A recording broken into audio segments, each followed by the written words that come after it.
sideboard one last time here at the StarCityGames.com Modern Open in Milwaukee, brought to you by Ultimate Guard. I'm Nick Miller alongside now four-time champion Caleb Durward. Congratulations. Thank you, the thank you. handshake comes a little bit of this hardware. You're used to this, though. If you say so. You haven't been on the tour for a while, but you definitely put up results back in the day. Yep. You come back with this super cool Bant Spirits deck. Yep.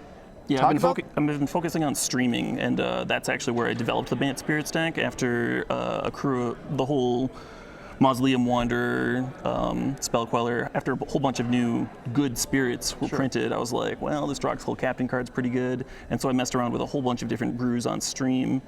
Yeah.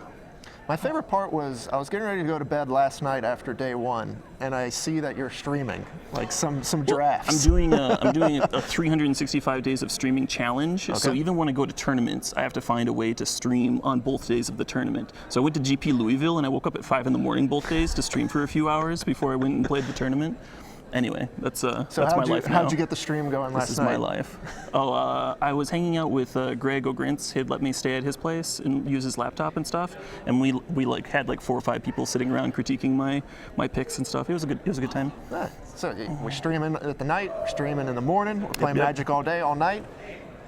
Talk about the development of the deck, because we've seen a bunch of collected company decks kind of happen in the format. The intuitive way to build spirits is blue-white or even Espers for Lingering Souls. And I tried out a bunch of Aether Vial builds and a bunch of different ways of going about that. However, Noble Hierarch really fixes the curve. It's a great card. It's a powerful card. It allows for things like turn 2 Spell Queller, which is very, very good against everyone, every single matchup. And then Collected Company fixed a lot of the problems with flooding out, right? So Collected Company not only allows you to find multiple spirits that all have synergy with each other. Like, they're not individually powerful cards, right?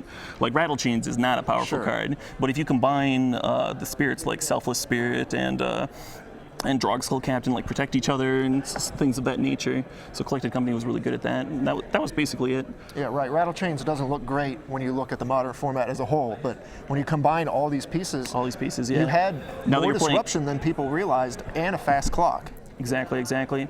Yeah, Rattle Chains, not the greatest. However, when you're flashing in Drogskull Captains mid-combat, oh my god. Plus, I can't imagine too many people had that on the radar, during a lot of games. Yeah, I played, most of my day one wins were from opponents being very unfamiliar with their deck and putting themselves in the wrong role and whatnot. I won a few bad matchups on day one because of that. Okay, talk about your top 8 when you looked at the pairings. What did you think was going to happen? Well, I no-sir'd the top 8 split because I saw I was facing the Affinity matchup that I'd beaten in the Swiss, and then I no-sir'd the top 4 split because I saw I was playing against the Scapeshift deck that I'd beaten in the Swiss, and that match was actually much closer than it usually is against Scapeshift. Mausoleum Wanderer and Spell Queller being very good in that matchup.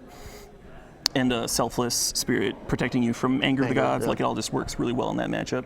And then in the finals, I was playing, and we didn't really talk about a split very much, but we again chose not to. And yeah, worked out pretty good for you. Yep. All right. Do you have any? He was one of my 1 losses in the Swiss. Anyway. Do you have any changes going forward, or anything else you want to try in the deck? Because I think people are going to kind of look at this now after these results and be like, "There's something here." After day 1, I wasn't really sure about the Steel of the Godhead, but it won me a few very clutch matchups in day 2. It's the type of card that, when it's bad, it's not going to do anything, but when it's good, it's going to be very, very good. And I think that's the best you can do with those extra slots. I've tried a lot of different cards. Kira is bad. It dies to Abrupt Decay in the matchups where you need it to live.